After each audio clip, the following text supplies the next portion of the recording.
How are you guys? Don't forget to leave a review and enjoy the story. Enjoy watching. The story begins. Before us lies the world of a fantasy novel, with its many valleys and floating islands. The main character has been transported into the body of a local aristocrat and villain, Albin Audrin, a 15-year-old boy with a terrible temper. This character combines arrogance, insolence, and laziness, but at the same time is a genius who has never made any effort. He spends almost all his time in bed, and even his servants dress him. Realizing the situation, the hero was horrified to discover that his new body was overweight for his age. Albin began to think aloud about the character's past. The nobleman lost his parents at an early age, which distorted his character. But mentally he continued, if everything stays the same, a sad end awaits him. His imagination immediately painted a picture of Albin crawling down the street, dying in poverty. The hero approached the wardrobe, choosing clothes, and remembered the plot of the novel. His character went bankrupt after entering the academy, and the direct reason for this was his defeat in a duel with the main character of the novel. As he began to change his clothes, the hero continued aloud that in any case, he needed to start changing his life because he did not want to die on the street, as in the novel. At that moment, there was a knock at the door, and Albin asked who was there. A tall, blond man in a tailcoat entered the room. He bowed slightly and reminded him that he was Seabass Christian, the butler of the estate, the pillar of the house, replacing the lazy owner. The butler approached, starting a conversation about how one of the servants had made a mistake. But suddenly he stopped, watching his master's actions in amazement. He exclaimed, surely he is not dressing himself? Albin thought indignantly how lazy his character was. Aloud, however, he tensely declared that dressing himself was much faster and more convenient. Seabass teared up, took out a handkerchief, and wiped his eyes, saying that he was incredibly touched by such a change. As he fastened the last buttons, Albin thought awkwardly that it was strange to cry over such a trifle. Although, considering the years of caring for his helpless master, the butler's reaction was understandable. Albin cleared his throat and addressed the butler. The latter instantly pulled himself together, showing his readiness. Albin solemnly announced his decision to lose weight. Noticing Seabass's astonished eyes, he added that since the butler was skilled with a sword, he should teach him fencing. The butler, agitated, grabbed Albin by the shoulders and began to shake him, almost shouting the question of whether his master had hit his head. Albin shouted back for him to calm down and assured him that he had definitely not suffered any injuries. Mentally, however, he panicked, thinking that without change, a bleak future awaited him, and tried to come up with a convincing explanation. Suddenly, an idea came to him. Stopping his shaking, Albin declared that if he remained the same, he would never find a wife. Seabass nervously repeated the words about marriage. Then he hesitantly remarked that, given the young master's position, there should be no problem with marriage proposals, but Albin interrupted him, smugly declaring that the butler should not make him repeat himself. The decision had already been made. Seabass anxiously uttered his master's name. In response, the main character said that the servant might not hold back and might even try to kill him if he was lazy. After all, he could manage both the diet and learning swordplay in 6 months. Seabass raised his eyebrows in surprise, but then humbly bowed his head and said that since his master had made a firm decision, he was obliged to obey. The butler knelt on one knee, placed his hand on his chest, and proudly declared that he would do everything in his power to help his master. Albin turned away in irritation, muttering that all this was infuriating him. A week later, they were training in the courtyard of the estate. The main character lay on the ground, trying to catch his breath, his hand barely clenching the hilt of his sword. Nearby, Seabass watched his torment with a slight smirk, his own sword slung over his shoulder. He teasingly asked if his master was giving up yet. Albin turned away, moaning quietly from the pain in his side, the aching fatigue in his legs, and the trembling in his hands. The butler continued that it was necessary to master the basics first. Hearing this, the protagonist gripped his sword tighter, stood up, and attempted to strike, shouting that he already knew everything. However, Seabass parried the attack with lightning speed. He knocked the gentleman off his feet and knocked the weapon out of his hands. Albin mentally exclaimed that the butler was incredibly strong, but aloud he only exhaled sharply several times. Seabass, rubbing his mustache, smugly remarked that it was necessary to develop not only technique, but also muscles. The main character rolled onto his back, breathing heavily, and let go of the sword from his weakened fingers. His whole body was covered in beads of sweat, and every muscle burned with pain. He groaned silently, feeling completely exhausted and in pain with every breath. Albin croaked hoarsely that he had had enough training for today. The butler immediately agreed. Albin thought with relief that although his physical condition left much to be desired, he still had time to improve. However, Seabass's next words made him freeze in horror. The butler calmly informed him that at the current pace of training, his master would only lose weight in 3 years. Albin's eye twitched. He mentally screamed in despair, unconsciously pulling up blades of grass and clenching them in his fists. Seabass, seemingly oblivious to his young master's despair, added that even such modest results were incredible progress compared to his initial condition. The main character, still trembling with fatigue, but gathering his willpower, got to his feet. Clutching the sword tightly in his trembling fingers, he irritably declared that the butler's words were tiring him and ordered him to continue the training. Seabass looked at Albin with enthusiasm, raising his own sword to receive the blow. He solemnly declared that this was a worthy attitude and promised to accompany his master on his journey. A month later, their training continued as before. The butler pointed out to Albin that although his technique had improved, his movements were still clumsy and slow. After 2 months, the main character reached a new level. Now, he was overcoming an obstacle course, trying to keep up with his mentor and repeat his actions precisely. And after 3 months, Albin and Seabass were already fighting on equal terms. And then came the moment when the butler decided to put his student and master to the test. Approaching a gloomy opening in the rock, they stopped. Albin noted with surprise that he had not known about the existence of a dungeon on their estate. Seabass calmly moved inside, inviting Albin to follow him. He explained that this was one of the least dangerous dungeons, inhabited only by relatively weak monsters. The mentor and his student entered a spacious room, lit, like the entire previous path, by torches around the perimeter. The butler stated that after 3 months of training, his master's sword skills had reached a high level of proficiency, and that is why he wants to see if his sword is suitable for real combat. Turning to Albin, Seabass asked him to demonstrate the results of their joint training. Albin nervously tried to joke, comparing the upcoming test to a final exam. They approached and hid behind a pile of rocks. Seabass calmly asked if his master could see a small monster, a lowly goblin. The creature matched the classic description: short, with green skin, small horns, and sharp fangs. It moved on crooked legs, grumbling under its breath and holding a club in its paws. The butler explained that these creatures usually traveled in packs, but this one had clearly strayed from its kin. Then he looked at Albin and asked if he could handle this opponent. The main character froze for a second in tense indecision. The next moment, Albin confidently headed toward the goblin, raising his sword along the way. Seabass remained on the sidelines, remembering how he had originally assumed that the training would last only 3 days. He was sure that the spoiled aristocrat would not be able to withstand the strain. However, Albin learned all the skills at an incredible speed, proving that there really are no limits to a genius who puts in the effort. At that moment, Albin took up a fighting stance in front of his opponent. The goblin, noticing the intrusion into his territory, rushed at the guy with a yell, swinging a crude club. The main character confidently dodged the blow, grabbed the sword with a more comfortable grip, and with one precise movement cut the monster in two. Without even blinking, splashes of blood left unpleasant stains on his face, but Albin paid no attention to them. He relaxed and lowered his sword, resting his free hand on his hip. Suddenly, multiple shrieks came from deep within the cave, and Albin turned toward the sound. A large number of other goblins were approaching him, apparently relatives of the monster he had just killed. Seabass continued to watch from a distance, feeling admiration and pride for his student and young master. He thought about the last time he had felt such excitement and realized with certainty that his master was truly chosen by the gods in the art of fencing. A picture unfolded before him. Albin stood in the center of the hall, his shirt and face covered in blood splatters. The floor around him was littered with the bodies of fallen goblins. The butler clapped his hands discreetly, attracting Albin's attention. Approaching, he said that it was excellent. Albin only said his name, not knowing what else to add. Seabass continued with a slight gloominess, noting the frightening cold-bloodedness and ruthlessness of Albin's sword. Then, folding his arms behind his back, he calmly and measuredly stated that the young gentleman had become very strong, and now he had nothing more to teach him.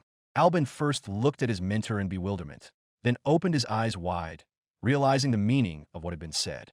Finally, he raised his fist triumphantly, his face lit up with a joyful smile. And so, 6 months after the start of training, the young master's excited cry spread throughout the estate. He was calling the butler, wanting to confirm whether the marriage proposal he had received was true.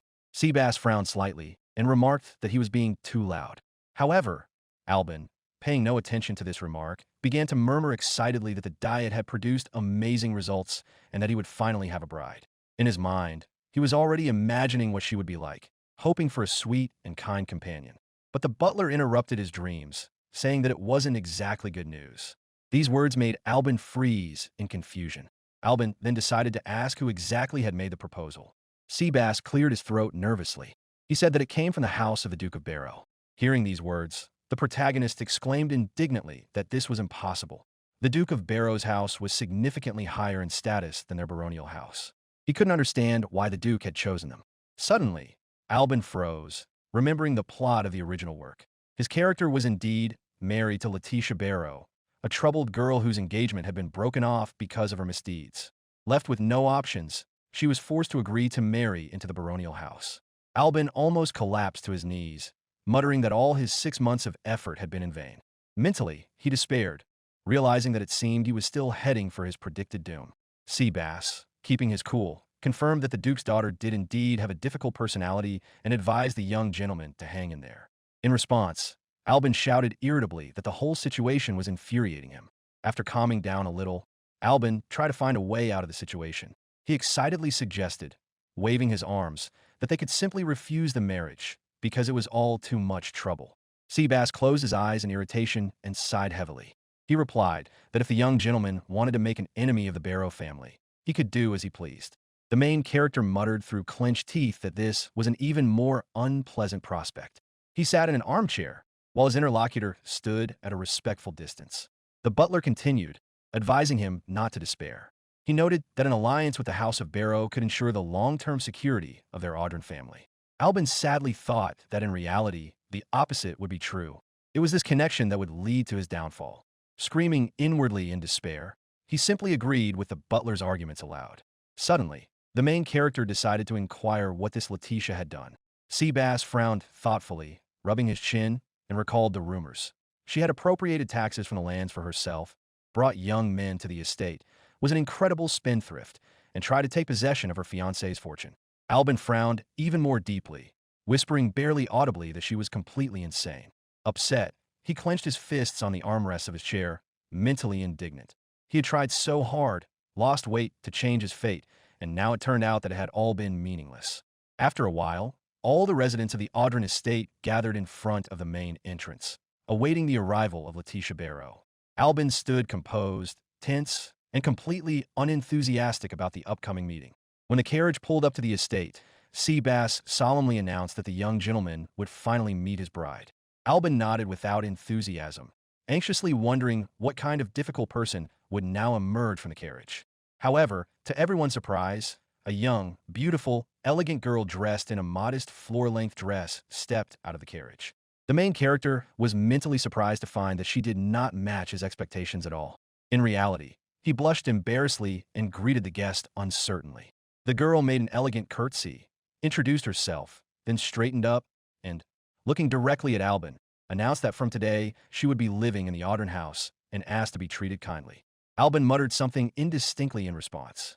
Then Seabass took the floor, introducing himself as the butler and bowing respectfully. He suggested that the girl was probably tired from the journey and offered to show her to her rooms immediately. Letitia nodded in greeting, expressing her delight at meeting him. Meanwhile, the servants had already begun to unload her numerous luggage from the carriage. Seabass looked around with slight confusion and politely asked the girl where her maid was. Letitia replied calmly that she did not have a maid. The butler, clearly confused, stammered and asked how this was possible. However, Letitia had already turned around and gracefully headed for the house, paying no attention to either her fiancé or the bustling servants. She asked to be shown to her chambers. She added that she had arrived here completely alone. In his chambers, Albin asked Seabass what he thought of Letitia. The butler, with a sly smile, rubbing his mustache, remarked that she was a very attractive person.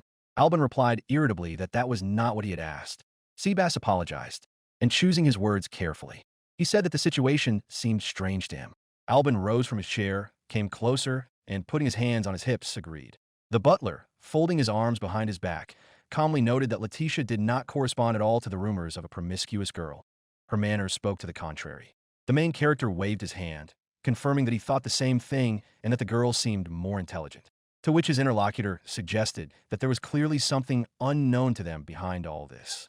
Albin remarked with a sly smile. He was pleased with the butler's quick reaction and ordered him to discreetly find out what had really happened to his fiancée. At that moment, the image of Letitia flashed through his mind. The main character turned away and added that he would try to find out as much information as possible from the girl himself, but at the same time did not want to get involved in the problems of the Barrow family. Seabass agreed. Then he admitted that, despite everything, he felt relieved. Albin turned to him and asked why he felt that way. The butler explained that he had expected to see a frivolous fool with whom there would be nothing to talk about, but this young lady exuded genuine nobility. With a slight smile, he added that she might make a worthy wife for his master. These words made Albin blush with embarrassment, and he muttered quietly that it would be nice. 3 days later, Albin and Letitia sat together at the dinner table. The main character tried to lighten the mood by telling a joke about adventurers and their weaknesses, but received only silence in response. After finishing her meal, the girl made a slight curtsy, thanked him for the treat, and hurried to leave the dining room. Albin tried to stop her, calling out to her and even getting up from his seat, but Letitia did not turn around. Albin clenched his fist in annoyance and muttered that she was still avoiding him. Seabass tried to smooth things over, noting that the joke really wasn't the best, but was sharply ordered to be quiet. Albin sat back down at the table and noted with annoyance that it had already been 3 days of complete silence, expressing his confusion as to why she was avoiding him so persistently. The butler, trying to comfort his master, remarked that although the young baron's reputation had improved significantly, certain prejudices still remained. Albin propped his head up with his hand and sighed, admitting that he understood the possible reasons for such behavior, remembering what he was like when he first came into this world. Then he clenched his fist on the table and firmly declared that he had no intention of giving up. He set himself the goal of befriending Letitia at all costs. Albin constantly tried to strike up a conversation with the girl when she left her chambers. He invited her for walks. He asked her opinion on medicinal herbs and potions. However, each time he was met with silence and a door slammed right in front of him. After a while, Albin lay on the table in complete despair. He sighed heavily, realizing that all his attempts had been in vain. Not a single word he said had found a response. He asked his bride aloud once again to talk to him. Then he sat up straight, propping his head up with his fist, and realized that this way he would never understand what was going on in the girl's soul. This realization made him decide to take extreme measures. The main character knocked on Letitia's door and politely asked her to give him a minute.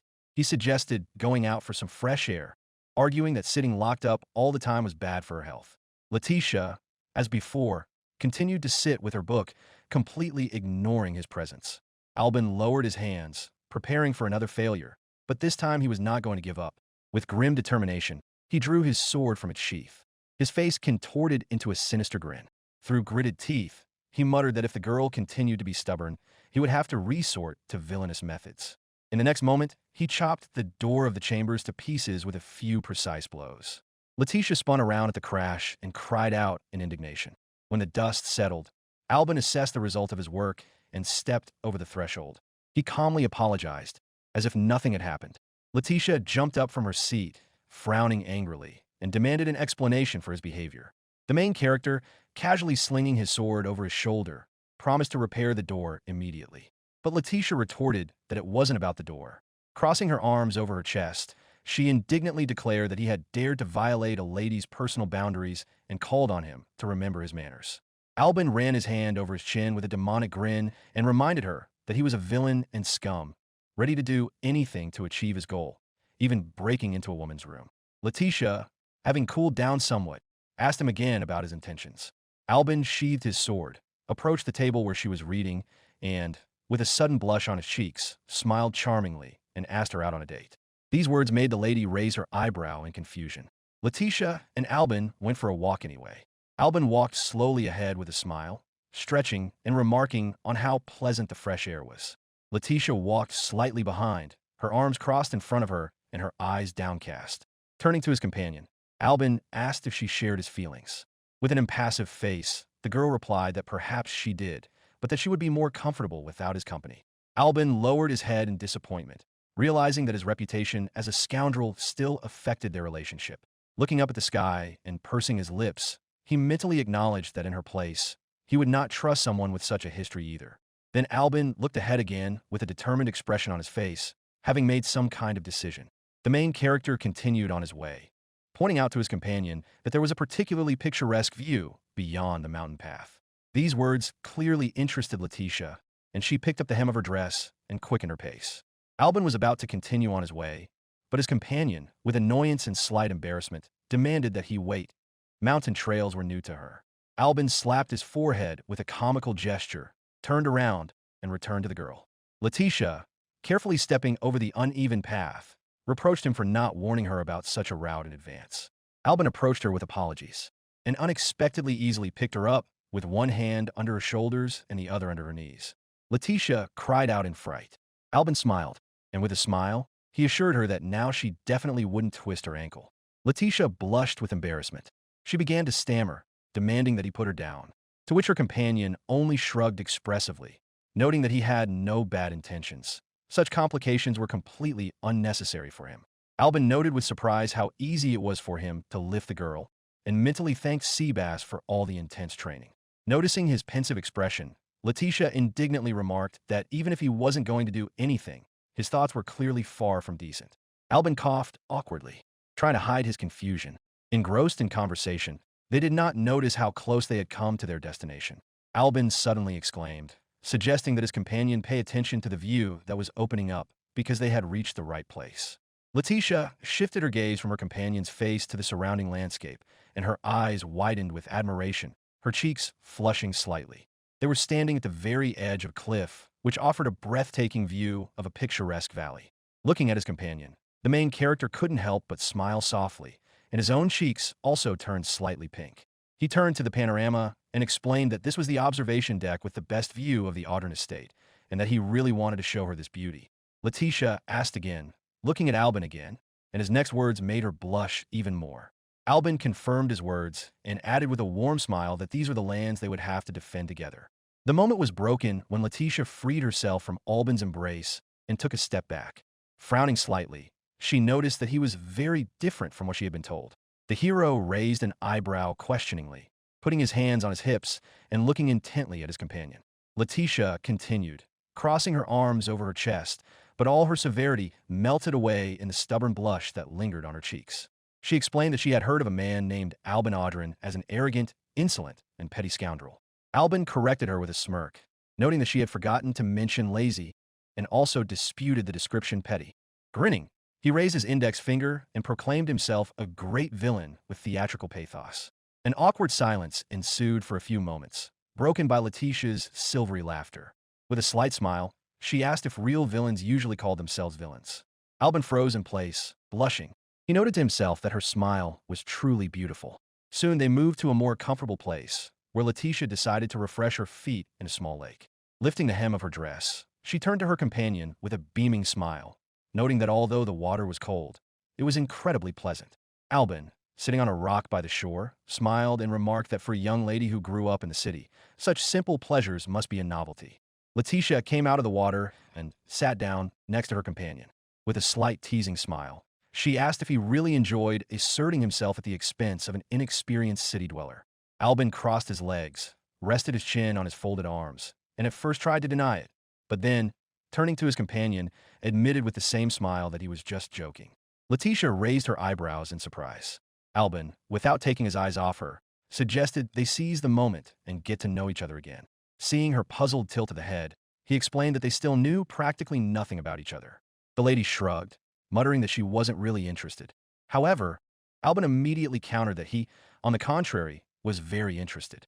Letitia sighed irritably and resigned herself to her companion's persistence. Making herself comfortable, she placed her hand on her chest and introduced herself, saying that she loved tea with fresh scones and that her favorite pastime was playing with children. Albin leaned back and asked if she really loved children that much. Letitia replied with a slight smile that at least she didn't dislike them. The protagonist approvingly remarked that it was a wonderful hobby, then announced that it was his turn to introduce himself.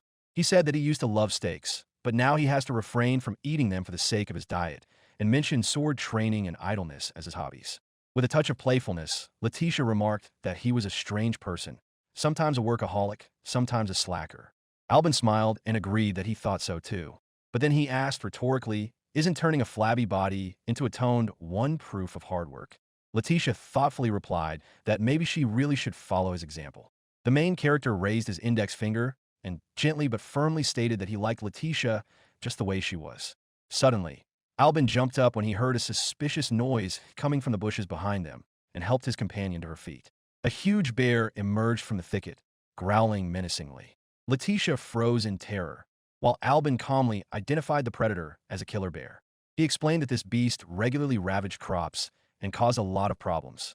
Letitia clasped her hands together in front of her chest and cried out in panic that he was being too reckless in the face of danger and that they needed to run away immediately.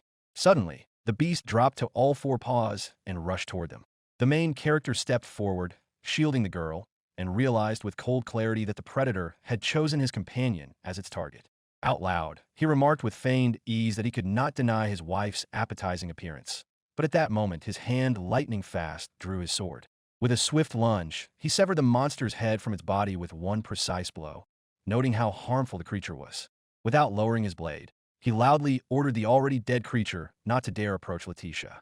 Scarlet splashes of blood settled on his face, contrasting with the icy calm in his eyes. With his next movement, he cleaned the blade and sheathed it, noting with slight irritation that their conversation had been interrupted at the most inopportune moment. Turning to his companion, he asked if she was hurt. Letitia stood pale as a sheet, her body shaking slightly, her face covered in sweat. She tried to smile, as if she wasn't scared to death, even though her fingers were clenched so tightly that her knuckles turned white. When her companion asked her a question, she replied, stammering heavily, that she was fine. She had just seen a monster for the first time and was a little nervous. Albin realized the situation with sincere surprise. Of course, Letitia was scared because this was her first encounter with a monster. He approached the girl and gently touched her cheek with his fingertips. Letitia blushed, her eyes wide with surprise. She quietly asked about his intentions. Albin leaned toward her and, with a warm, gentle smile, admitted how glad he was that she was unharmed. After these words, Letitia lowered her head and a single tear rolled down her cheek. Her fingers clenched the folds of her dress as she turned to Albin. She asked him why he was being so kind to her. The main character looked at her in bewilderment. Letitia looked up sharply, her eyes filled with rage mixed with despair. She reminded him that he was the victim of a political marriage and had been forced into this union. Albin smiled almost imperceptibly, but Letitia, not noticing this, continued to speak.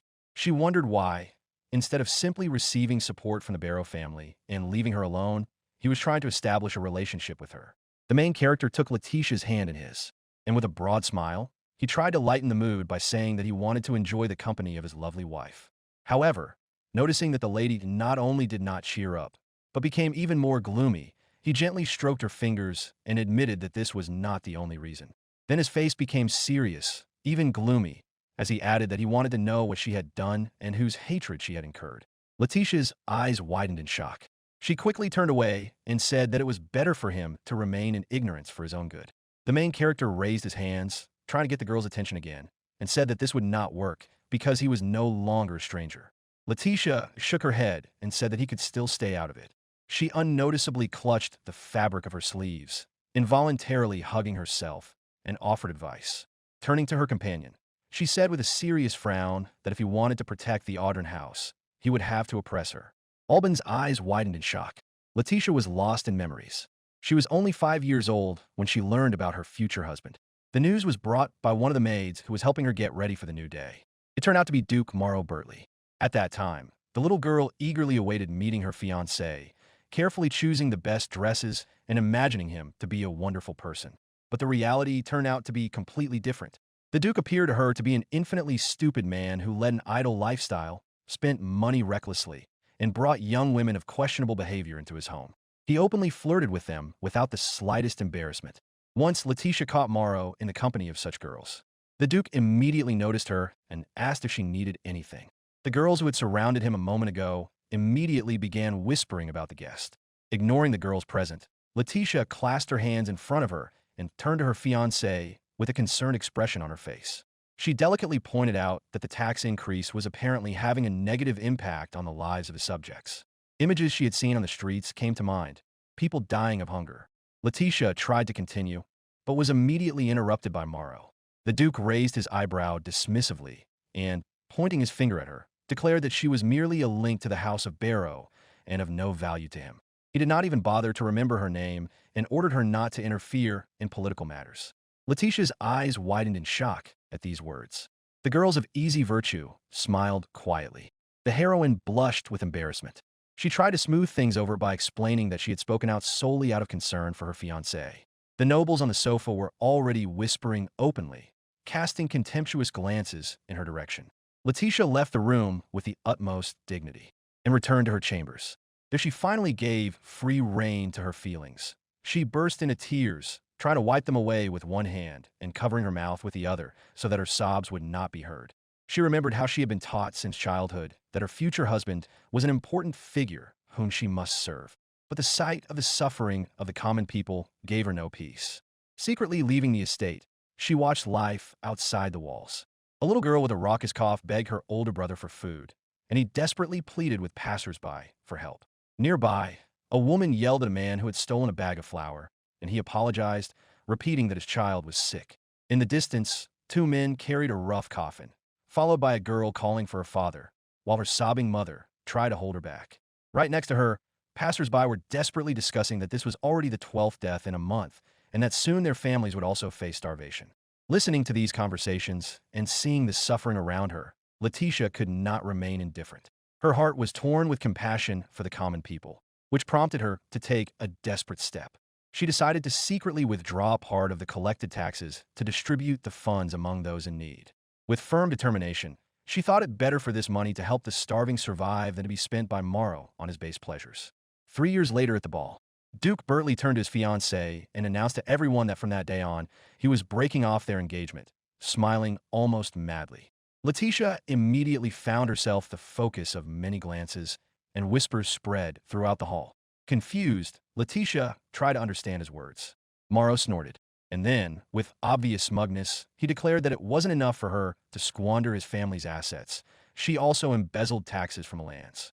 With an ironic gesture, he asked if she really thought it would go unnoticed. Letitia froze in disbelief as indignant voices rose behind her. The guests discussed how the Barrow daughter could have done such a thing, calling her a disgusting woman. When she tried to protest, the Duke rudely interrupted her, stating that whatever her reasons, a thief was still a thief. The Duke's last words finished her off completely. He forbade her from even setting foot on his land. Standing next to him was a woman who hung admiringly on his arm. Letitia, placing her hand on her chest, recognized her with horror as one of the women with whom the Duke preferred to spend his time. Then she lowered her hands, clutching the hem of her dress tightly. And she realized with bitterness that her childhood dreams of a happy life with her fiancé were not meant to come true. Standing on a raised platform, the Duke shouted at her to leave his house immediately. Letitia, struggling to control herself, repeated to herself that she had no right to cry. She herself was prepared for such an outcome. Gathering the last of her dignity, she silently agreed and turned toward the exit. After 6 months at the Barrow residence, Letitia reflected on her new fiancé, Baron Albin Audrin, the very man about whom all of high society whispered. Arrogant, insolent, lazy, a terrible man. On the way to her new fiancé's estate, the girl thought that this engagement was God's punishment for her past misdeeds. But the reality turned out to be different.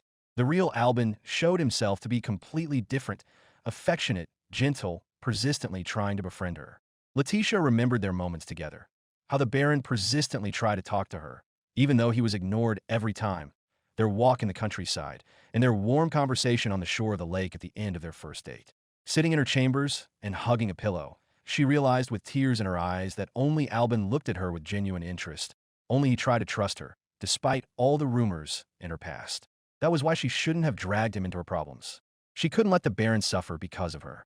She didn't want anything important to be destroyed anymore, didn't want to hope and lose. She didn't want anything at all anymore. Her imagination immediately painted a frightening picture. Albin surrounded by hostile people, all accusations against him arising from her past actions. She sat in her chambers, unable to calm down after all these thoughts, asking herself what she should do now. At the same time, Albin was in his chambers with his butler. He paced nervously around the room, unable to calm down. Seabass, kneeling on one knee, respectfully reported that, apparently, Lady Letitia had been framed. The main character stopped abruptly at the table, crossed his arms over his chest, and ordered him to be quiet. Then he collapsed into a chair, overcome with hatred for Morrow Bertley, his fiancé's former fiancée. Veins bulged on his temples with rage. Albin began feverishly devising ways to kill him. Hire thugs to kidnap him and drown him at sea, but that would require hiring professionals, and he wanted to take part in the revenge himself. His bloody fantasies were interrupted by Seabass, who reminded him that they were not finished yet. The main character dismissed this with contempt, stating that everything was obvious. Morrow was a scoundrel and a traitor who had slandered the lady and abandoned her, and that was the whole story. However, Seabass objected that the situation was more complicated. These words caught the gentleman's attention, and the following message completely stunned him. The butler bowed respectfully and reported that Lady Letitia had indeed used the assets of the Bertley family. In a rage, Albin clenched his fist and slammed it on the table, jumping up and shouting that this couldn't be true because she would never have done such a thing. He was overcome by a real storm of anger. The butler closed his eyes wearily and frowned slightly as he watched the young master's reaction. He asked him to calm down, explaining that although the facts were true, Lady Letitia had good reasons for her actions. The main character raised his eyebrow in surprise and demanded an explanation. Seabass hastened to explain that although the lady had indeed used taxes from the lands, all the funds had gone to help orphan children suffering from extreme poverty. She did everything she could to support ordinary people. The young gentleman exclaimed joyfully when he learned that she had been helping orphans. The butler confirmed this with approval. At that moment, Albin warmly recalled how the girl had talked about her love for children.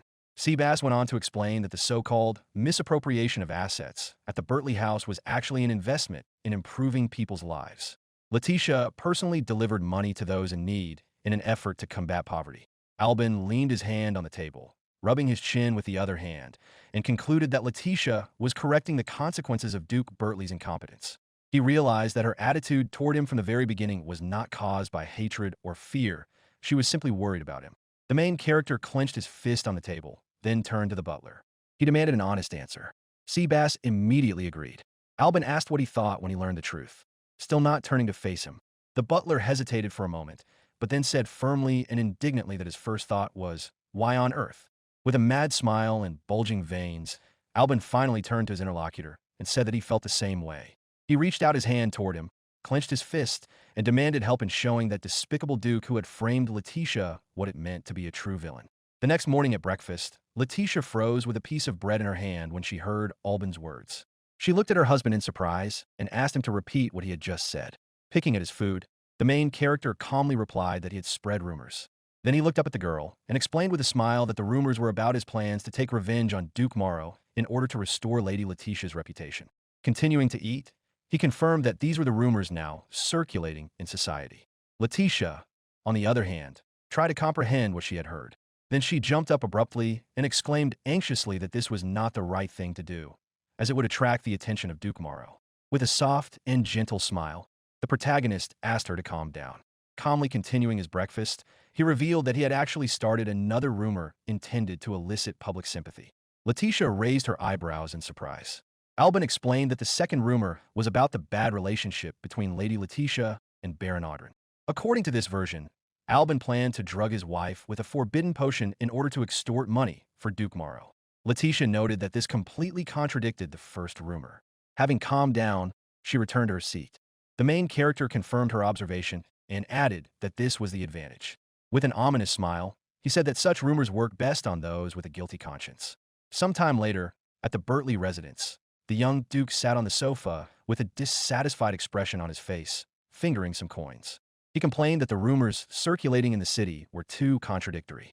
His companion, a very attractive young woman, raised her finger to her chin and remarked that there were indeed many different rumors circulating in the city. According to some, Lady Letitia was being held captive, while others claimed that she was not being given any money for personal expenses. Duke Morrow added irritably that Albin Audrin was a man with an endless bad reputation. Then he turned to his companion with a smirk and remarked that the rumor of discord between him and Letitia might be true. The girl looked at him in surprise and asked about the reasons for such suspicions. Morrow explained that Albin Audrin had a terrible temper and simply could not get along with such a boring woman. A picture immediately formed in his imagination. Letitia annoying her husband with talk of economics and caring for his subjects, and the Baron screaming in horror at this. With a sly and sinister smile, the Duke suggested that perhaps the rumors about his intention to kill her were true. A little while later, Audrin, Letitia, and Albin were sitting at the table in the house, enjoying tea and discussing current events. The main character smiled and remarked that everything was going according to plan. Letitia nodded approvingly beside him. Albin put his cup on the table and remarked that rumors alone were not enough. It was necessary to take the next step. Then he turned to his wife and told her that he had made a decision. Letitia looked at him questioningly. After a short pause, she lowered her head, clutching the folds of her dress in her hands, and said apologetically that she could not allow the Audrin family to be dragged into this story just for the sake of her personal revenge. Albin calmly closed his eyes and folded his hands on the table. He explained that it wasn't just about her revenge. Leaving the situation as it was would be unacceptable to him. Letitia blushed with embarrassment when she heard the main character say that he had learned the true reasons for her misdeeds. With a gentle smile, he added that it was all for the sake of saving the land and the people. However, his interlocutor objected that the fact remained. She had tarnished her reputation with a crime. Then she asked if he regretted learning the truth. The main character smiled gently and replied in the negative. On the contrary, having gotten to know her better, he felt sincere joy. He added mentally that he was determined to protect his wife for the rest of his life. He continued aloud that she was worthy of being his wife, and he would never let her go. Even if heaven and earth were to change places, he would never humiliate or belittle her. Letitia said his name with tears in her eyes and feeling. However, Albin's next words were spoken with obvious malice, promising that he would never forgive Duke Morrow, and he would make him pay for all the suffering he had caused the girl. Wiping away her tears with a smile, Letitia remarked with a slight chuckle that those were very strong words. The main character replied that it was the great villains who cherished their families the most.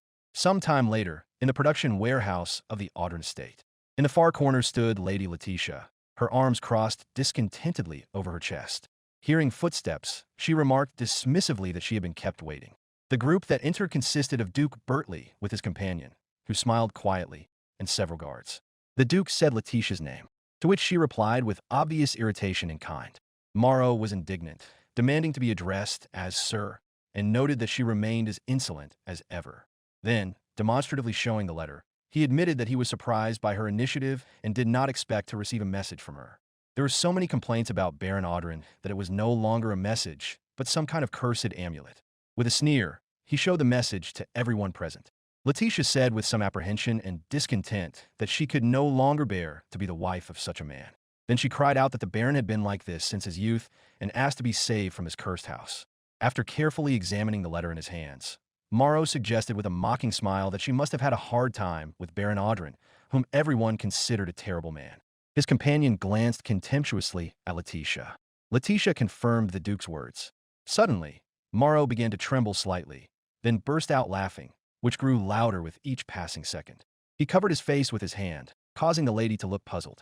Calming down, the Duke said that it seemed another guest had joined them. At that moment, Baron Audrin entered the room. He quickly approached the group and stopped next to the Duke. Letitia covered her mouth with her hand and uttered her husband's name in horror.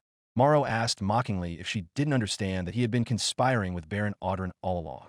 Letitia recoiled in obvious shock. The Duke, clearly enjoying humiliating his former fiancée, continued. There were various rumors, some about the Baron and his wife having a good relationship, others about them having a very bad one.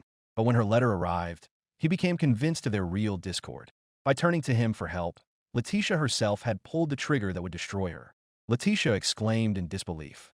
Trying to intensify the humiliation, the Duke declared that she had always been deeply repugnant to him, a boring woman without a shred of charm. Until that moment, no one had paid any attention to the Baron, but these words made his face darken. Unaware of the growing tension, Morrow spread his arms and continued. Letitia was the daughter of the Duke of Barrow, and last time he had limited himself to breaking off the engagement, not risking anything more. Then he familiarly put his arm around Albin's shoulders, but Albin just made a bored face and muttered something under his breath. The Duke triumphantly declared that he now had an excellent ally, whom she herself had presented to him. Albin, his face darkening, put his hand on the hilt of his sword and said he was awaiting orders. Then Morrow, with a theatrical pause, pointed at the girl and ordered Letitia Barrow to be killed. Albin quietly said that he had been waiting for these words, and with a smooth movement drew his sword. In the next moment, he swiftly dealt with the entire Duke's retinue. He left only the Duke and his companion alive, who froze in horror. The main character noted dismissively that the security at Bertley's house was nothing special. He calmly approached his wife. Letitia's face was completely transformed. A smile played on her lips, and she twirled an elegant fan in her hands. She noticed that everything had turned out very well. Albin put his arm around his wife's waist and, looking at the silent Duke, praised her acting.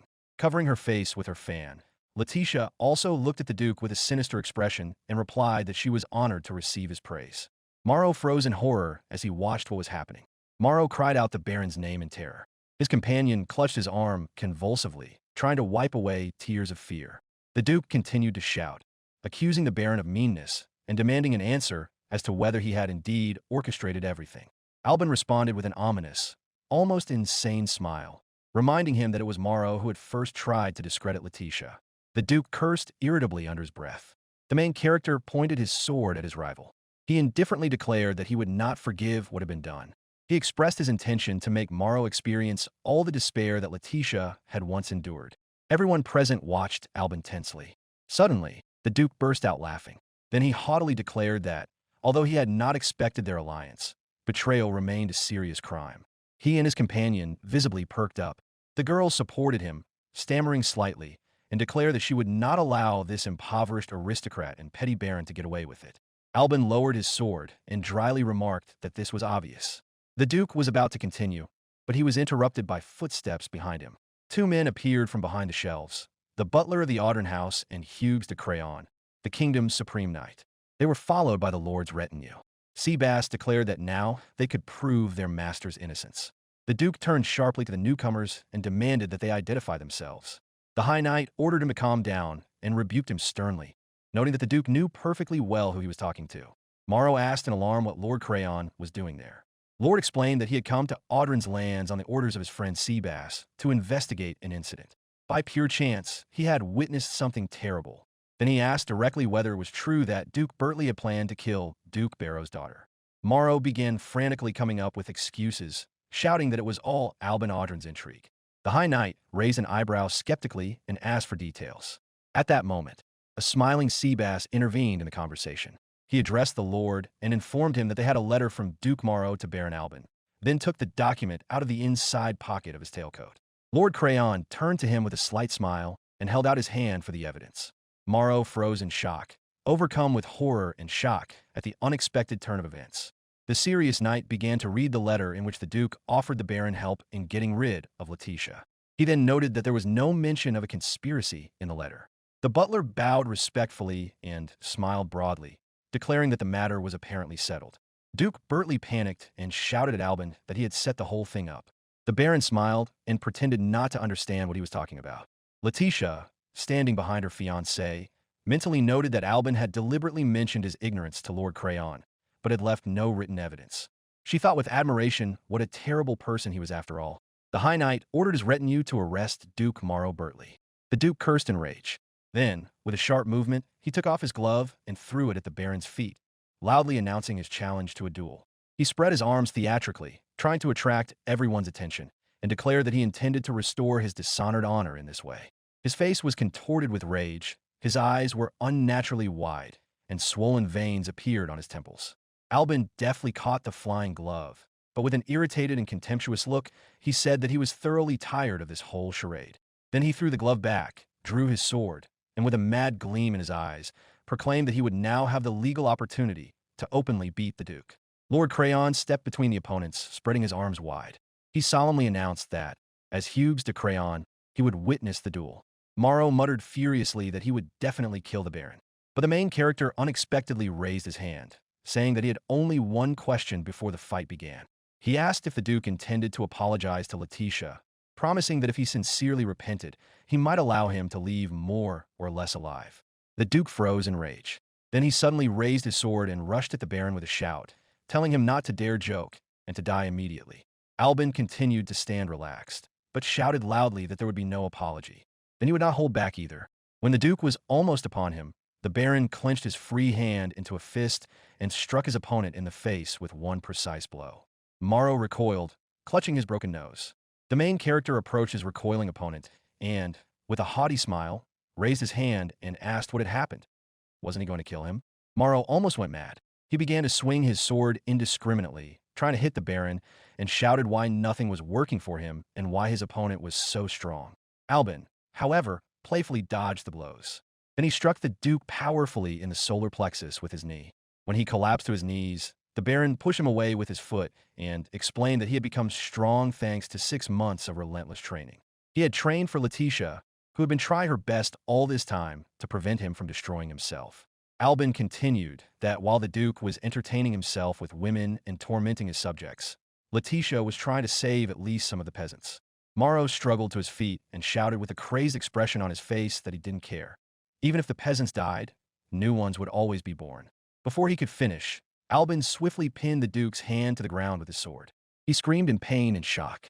The main character leaned over his opponent and said with cold fury that the nobles were essentially parasites living off the people and would not survive without them. This was what Letitia understood, which is why she took the risk to save Bertley's lands. Then the Baron pulled out his sword, stood up to his full height, and declared that the Duke had simply trampled on all her efforts and feelings. With a decisive kick, he threw Morrow away. Letitia watched the fight with concern, unable to hide her excitement at her fiancé's words. Morrow, breathing heavily, got up and grabbed his sword. With a mad cry, he rushed at the Baron, demanding an end to the mockery. Albin met him with a swift counterattack. With a lightning-fast swing, he severed the Duke's arm holding the weapon. Morrow stared in bewilderment at the bloody stump. Then he let out a heart-rending scream, clutching his bleeding limb. Albin calmly approached the Duke, who was writhing in pain. With a grim expression on his face, he coldly stated that the Duke must experience the same despair that his former fiancée had once experienced. Raising his sword for the final blow, the Baron muttered quietly that Morrow must die. Suddenly, the sound of heels clicking echoed behind the main character, and Letitia pressed herself against his back. She smiled gently, hugging Albin around the torso, stopping him with her touch. Letitia murmured that this was enough. Sword froze inches from the Duke's face, who stared at the blade in silent horror. Letitia continued, explaining that if Albin went any further, he would stain his soul. The main character froze in indecision. Then he put away his weapon and turned to his bride. With a soft smile, the girl made a slight curtsy. Then she took her fiancé by the hand and thanked him for being sincerely angry on her behalf. Seabass and Hughes de Crayon watched the events unfold intently. Seeing the final scene, the Supreme Knight smiled and stroked his chin. He solemnly announced Baron Albin Audrin's victory in the duel. The knight's retinue immediately detained the Duke and his companion. When the situation was finally resolved, Albin and Letitia came outside to watch what was happening. The Baron quietly asked his bride if she was really satisfied with this outcome, because it was not enough to atone for all the suffering he had caused her. Letitia nodded her head in agreement with a gentle smile. Then she noticed that their acting was flawless, and it seemed that they could indeed make a wonderful couple. Albin turned to his wife with a warm smile and confirmed that they would definitely make a wonderful couple. Letitia, with a slight smile, raised her hand to her chin and agreed that they were perfect for each other, like a true villain and a great scoundrel, a pair of antagonists. The main character replied approvingly that he liked it. What they are today, true evil and wickedness, the most terrible couple of all time. A month had passed since the fight with Morrow. At the back of the room stood the butler, Seabass, while Albin sat in an armchair, frantically asking the servant what he should do. Today was his wedding day with Letitia. Covering his face with trembling hands, he muttered that he had never been so nervous. The butler adjusted his gloves and, with a slight sigh, advised the Baron to pull himself together, noting that such nervousness was unworthy of a groom. Albin remembered how it all started with a careless remark by Letitia. She had casually mentioned that since she and the Baron were becoming a family, why not have a real wedding? The main character had no choice but to agree. Returning to reality, Albin muttered quietly that even when he first met the goblin, he wasn't this scared. His heart was pounding wildly, his palms were covered in sweat, and the collar of his suit suddenly became unbearably tight. Seabass approached his master and gently said that the wedding was a wonderful new stage in his life. Winking, the butler added that his nervousness only confirmed how important Lady Letitia was to him. Then he carefully tightened the Baron's tie and adjusted his jacket. Albin jumped up from his seat, slapped himself on the cheeks to come to his senses, and with sudden enthusiasm thought that he definitely wanted to see the bride in her wedding dress. She was sure to look stunning. Seabass folded his arms in front of him and said with a nostalgic smile that the protagonist's late father had also been so nervous before his ceremony that he had even patted himself on the face. Albin turned around and asked again, not believing what he had heard. The butler confirmed his words, adding that it was one of his fondest memories. Albin thoughtfully ran his hand over his chin and muttered quietly that his parents had passed away when he was still a child. Then Seabass knelt on one knee before his master. He pressed his hand to his chest, bowed his head, and said with deep feeling that it was the greatest honor for him to serve the Audern family at the weddings of 2 generations. Albin looked at the man in front of him with a warm smile, approached him, and sat down next to him. He said quietly that even his late father would have been pleased to hear such words. He then added that the butler had always been like a father to him. Seabass opened his eyes wide, tears welling up, and said his master's name with a tremor in his voice. He covered his face with his hands and muttered that these words touched him, an old man, to the depths of his soul. Everything he had done for Albin since he was a little rascal. It was all worth it. The Baron, embarrassed and feigning indignation, ordered him not to call him a rascal. Then, gathering his thoughts, he said firmly that the most important thing was that it was time for them to go. In the next room, Letitia was finishing her preparations for the ceremony. She sat in front of the mirror in an elegant white dress, her hands hidden by long gloves, her hair styled in an elegant hairstyle with strands falling around her face. Her head was adorned with floral hairpins while the maid helped with the finishing touches. The girl turned to her mistress, asking if everything was all right and if she felt lonely. Letitia, with a slight blush, looked away from the mirror and thanked her for her concern, noting that it had helped calm her nerves a little. The lady warmly thought that everyone in the Audern household had been incredibly kind to her. Although there were no relatives among the guests, everyone tried to make sure she did not feel lonely. The maid hurried to take her leave, making sure that her mistress was all right. Letitia waved her off gratefully. Left alone, she allowed herself to let the corners of her lips droop slightly. Placing her hand on her chest, Letitia realized why she had not felt nervous during her engagement tomorrow. She had not felt this thrill then, the one that arises when you tie your life to the person you love. Letitia smiled gently at this thought, and she closed her eyes. Of course, she still had doubts and fears about the future. Would she be able to be a good wife to her chosen one? But all these worries were drowned out by the powerful wave of happiness that Albin gave her. Letitia raised her head and whispered with a slight smile that such dreamy thoughts were not like her at all. The next moment, there was a knock at the door, and the voice of the Audern butler announced that everything was ready and they were waiting for her. Letitia rose gracefully from her seat and headed for the exit with a light, almost fluttering gait. Today, she thought, she could allow herself to behave quite differently than usual. Albin stood before the altar, surrounded by invited guests, waiting for his bride. Albin was so pale that he looked as if he were about to faint from excitement. He felt his stomach tighten with nervous tension. Taking a deep breath, the Baron tried to calm down and mentally repeated the order of events. First, Seabass and Letitia would walk down the carpeted aisle. Then he would lift the veil. Then they would exchange vows and rings. Confused by the sequence, he realized with horror that the veil had to be lifted after the vows, and he completely lost track of the sequence. At that moment, the bride entered the hall accompanied by Seabass. Albin thought desperately that everything was too confusing. He was terribly nervous. Why were there so many rules for a wedding? His nervousness reached its limit and he sighed resignedly. When the words announcing the bride's arrival were heard, the main character emerged from his anxious thoughts, froze, and then slowly turned around. His eyes widened in amazement. He looked at Letitia, who was literally glowing. She was walking arm in arm with Seabass, holding a bouquet in her other hand. Her eyes softly closed as if she were enjoying this moment of complete tranquility. Albin blushed as he looked at the bride. Her beauty seemed almost unearthly to him, as if a divine creature stood before him. He walked down the carpeted aisle toward Letitia, nodding to the butler without taking his admiring gaze off the girl. Seabass gently placed the bride's hand in his master's palm. The main character led Letitia by the arm to the altar, where the priest was waiting for them. When they took their places, Letitia, noticing her groom's intense gaze, asked shyly if her face was dirty. Albin waved his hand awkwardly, scratched the back of his head, and muttered that everything was fine. She was just so beautiful that he couldn't take his eyes off her. Letitia blushed even more and turned away, saying she would take it as a routine compliment.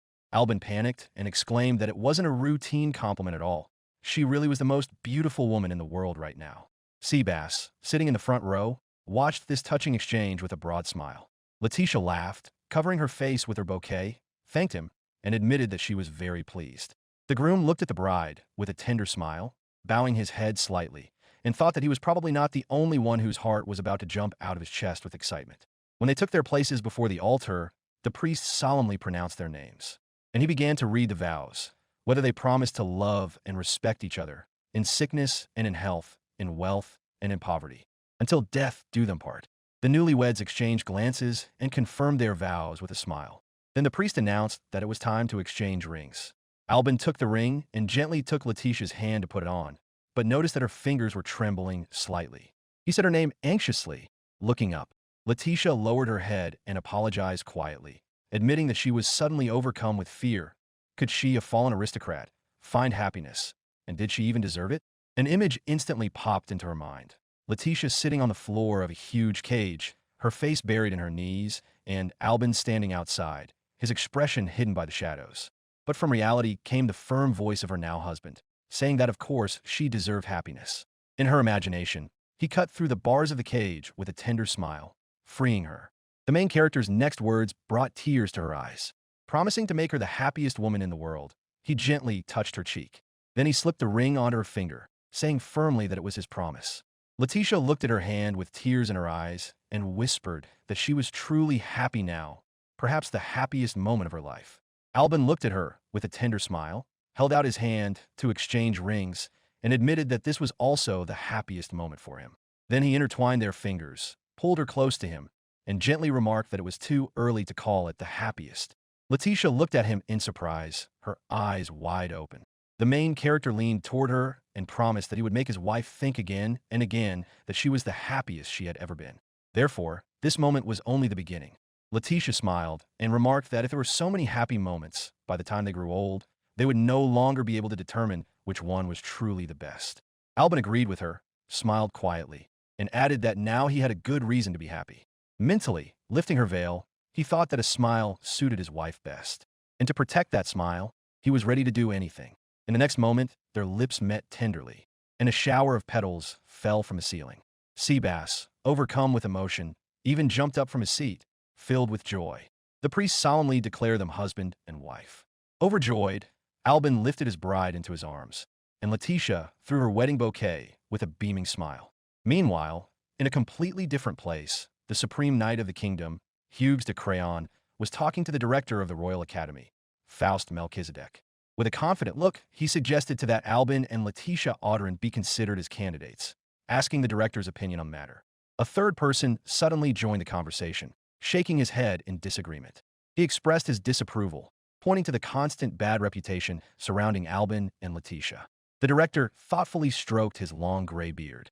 He announced that, as an exception, he was willing to give them the opportunity to take the entrance exam. After a while, Letitia and Albin were preparing to leave the estate. They stood by the carriage, Albin with the butler at a distance, and Letitia surrounded by maids. The girls eagerly asked her to take care of herself in the capital, saying that if it became difficult, she could always return. Letitia looked at the maids surrounding her with slight embarrassment and patted the nearest one on the head. She asked them not to be sad and promised to return in exactly 3 years. The maids could barely hold back their tears, and one of them suggested going with her, as they did not want to part with their lady. The others enthusiastically supported this idea. Letitia responded with only a gentle smile.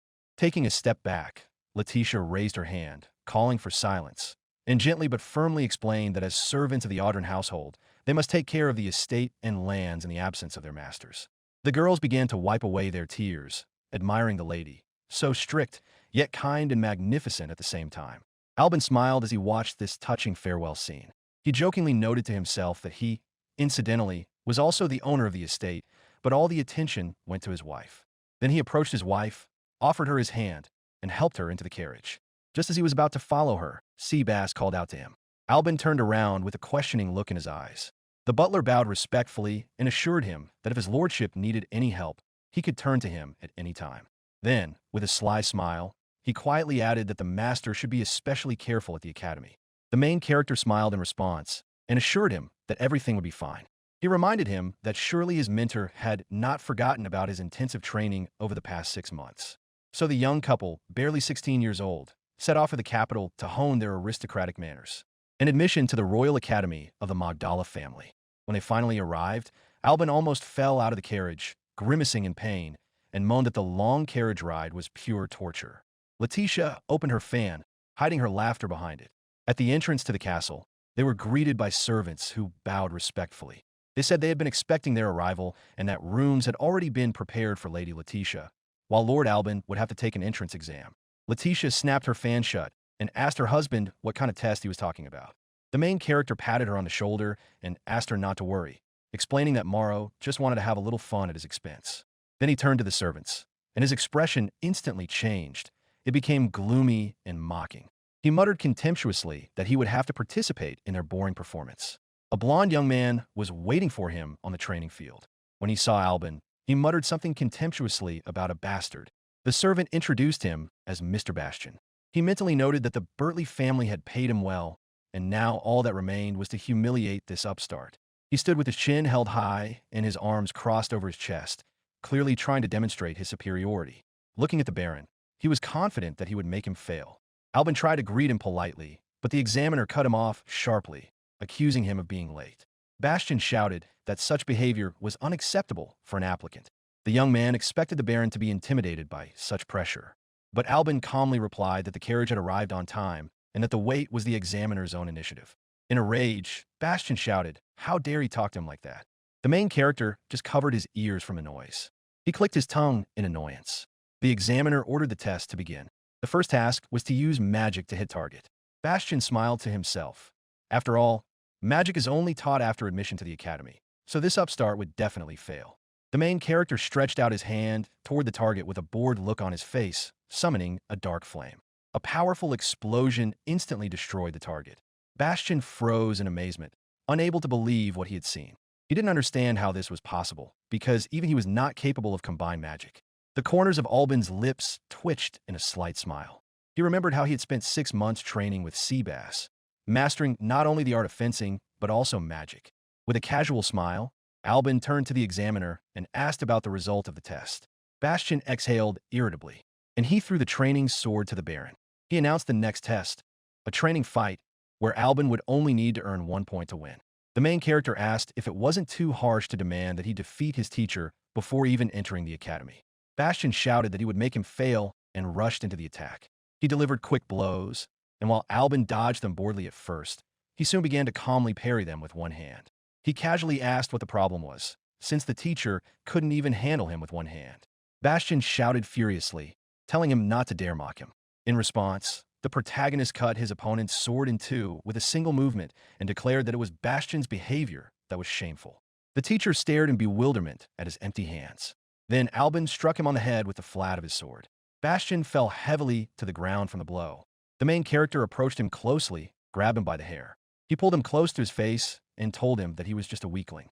Sinking into a pit of dark thoughts, he continued in an almost insane whisper that his opponent was too weak, too insignificant to even be called a teacher. Fiery spheres began to flare up around them as he asked incessantly whether they should fight with swords for real or have a magical duel. The hero leaned even lower over his victim, frightening him more and more and demanding that he entertain him properly. He was interrupted by a sharp sound of a blow. An elderly voice came from behind, imperiously ordering him to stop this disgrace. The teacher tried to break free from the iron grip, shouting the name of the director, Faust, in a breaking voice. The latter only coughed hoarsely in response, taking no action. Albin glanced at the old man and realized that he was the director of the academy and one of the greatest magicians in the kingdom of our land. The old man, leaning heavily on his cane, said that the guy in front of him was none other than Baron Albin Audrin. The guy, letting go of his opponent, asked if the director knew about him. The director casually replied that Lord Crayon called him a talent that comes along once in 100 years. Bastian jumped up from the ground.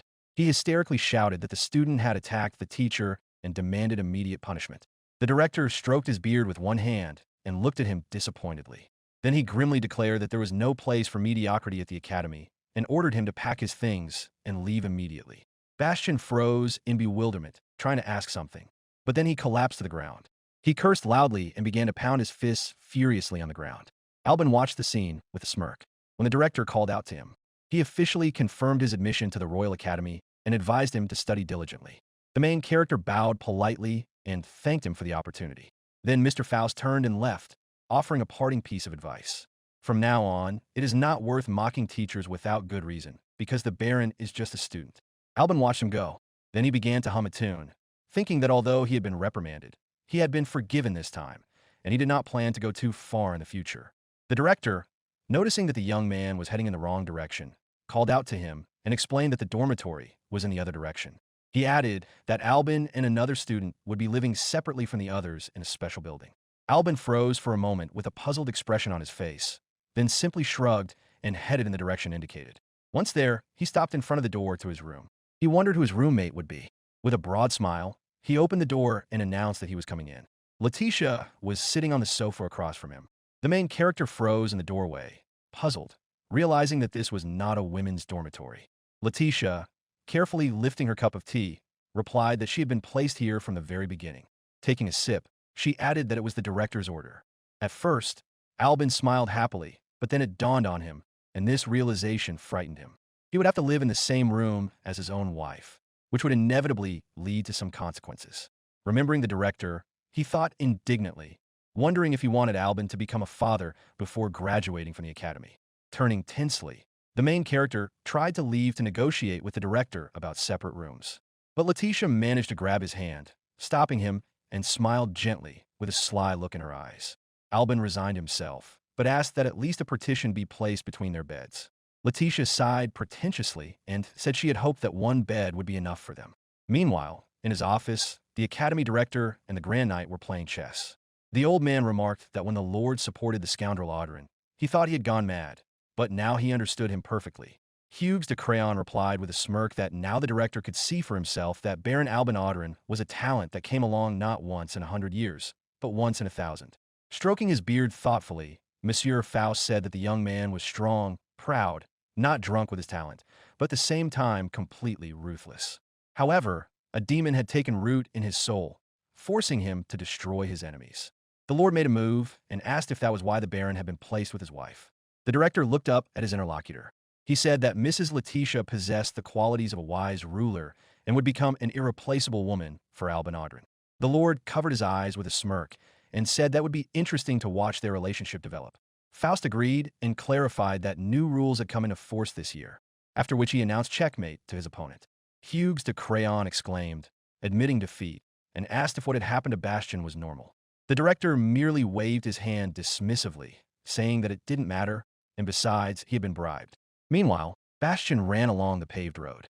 He was breathing heavily and cursing. He cursed everyone who looked down on him.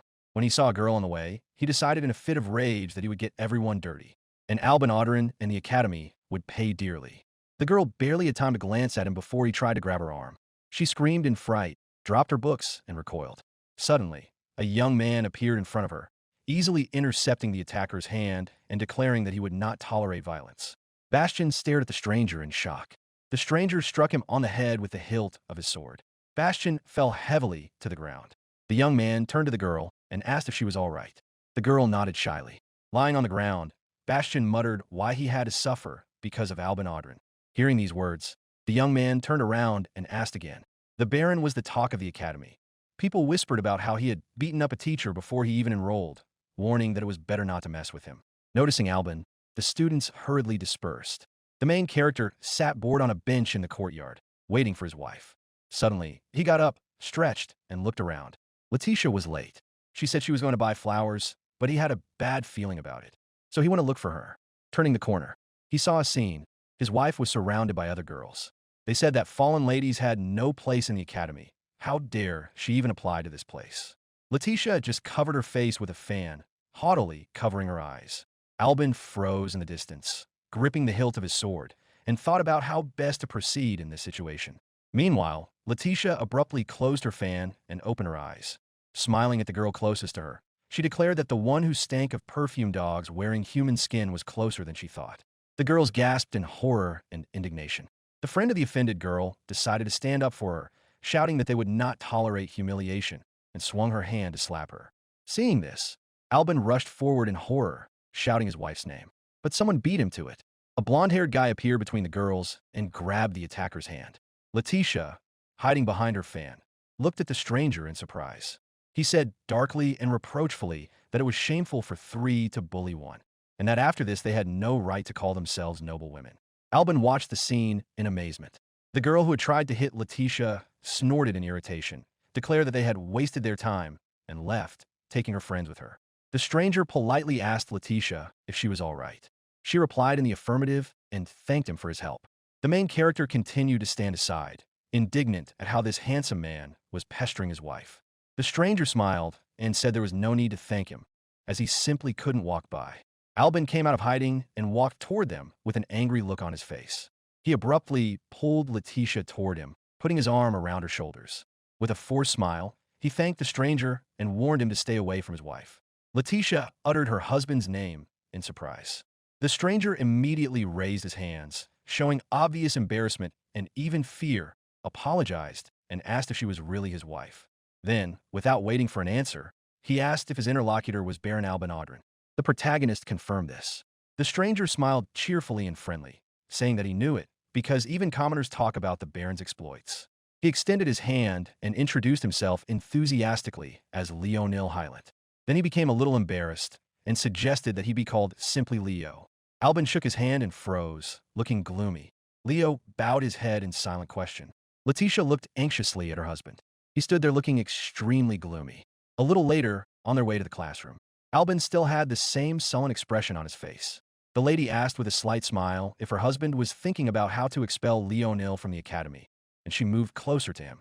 Albin smiled awkwardly, caught off guard. Letitia said with a gentle smile that she understood him because she was his wife. Then she added that she would not fall in love with Leonil and that he should not push him away so eagerly. After these words, she gently caressed his cheek with her palm and asked him not to make that face anymore. The main character took her hand in his, pulled her close, and gently rubbed his cheek against hers. Sighing heavily, he promised to try to get along with Leo. Then he let go of Letitia and opened the door, entering the classroom, and Letitia followed him, hiding her emotions. They were greeted by a recent acquaintance who announced the arrival of Baron Audrin and Lady Letitia to everyone. At this sight, the main character's determination to get along with Leo instantly evaporated, and he stared at the young man irritably. Leo quickly approached them, joyfully grabbed the Baron's hands, and exclaimed how happy he was to be in the same class with them. But he was immediately interrupted by one of the girls in the audience, who demanded that they be quiet since they were in class. The next moment, the door swung open and a very lively girl entered the room.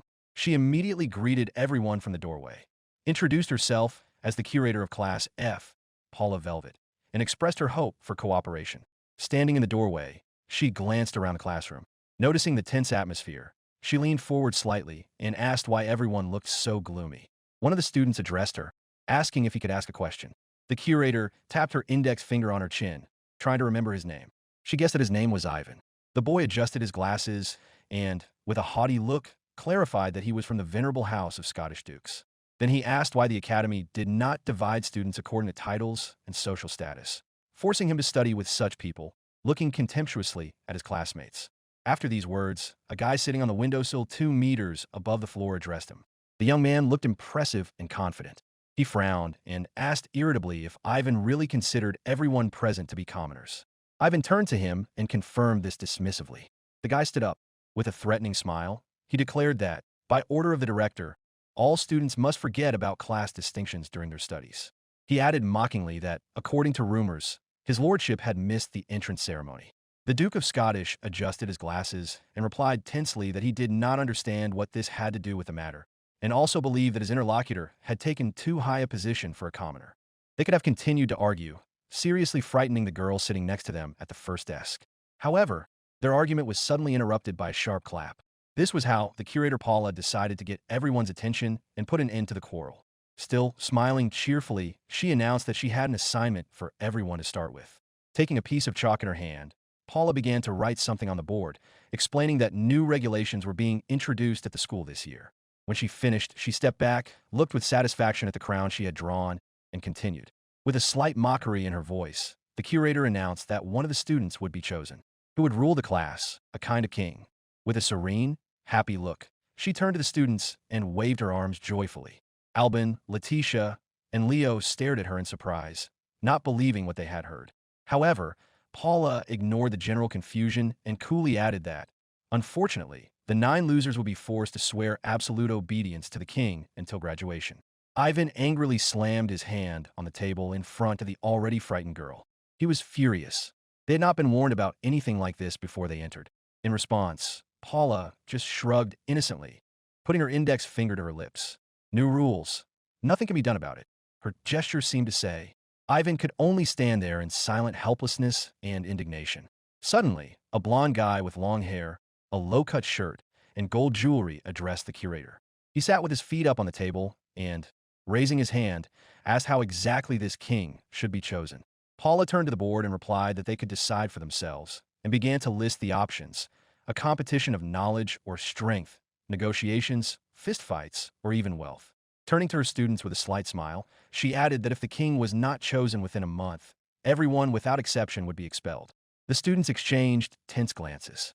Paula, agitated, jumped up and down, declaring that all means were good, and called for their opponents to be eliminated from the competition. The guy on the windowsill, one of the debaters, number 6, Rowan Steeradian, raised his fist and proposed a general battle, where the last one standing would be worthy of the title of king. His words were immediately countered by a well-groomed girl with impeccable hair and dress, number 2, Estelle Appleberry, who declared that such savagery was unacceptable, for the king of their class must be the embodiment of elegance and impeccable manners. The frightened girl at the first desk, number 1, Shano Agrain, folded her hands in supplication and asked in a stuttering voice to avoid quarrels. Following her, number 4, Matthias Wolf, spoke carelessly. He proclaimed that the richest rules the world, such as the law, and therefore he should be the leader. The pretty number 5, Lucky Azalea, propped her head up with her hand and hummed something quietly, saying that she didn't really care who became king. Girl number 7, Carla Rexon, with long black hair and a mask that hid almost her entire face except for her eyes, folded her arms and remained silent. Number 8, Leonil Hylant, watched what was happening with surprise. Number 9, Albin Audrin, folded his arms across his chest and sighed wearily. And number 10, Letitia Audrin, glanced contemptuously at those arguing. Finally, number 3, Ivan Scottish, spoke up. Adjusting his glasses, he remarked contemptuously that everyone around him was a commoner and declared that only a person of unquestionable authority could be king.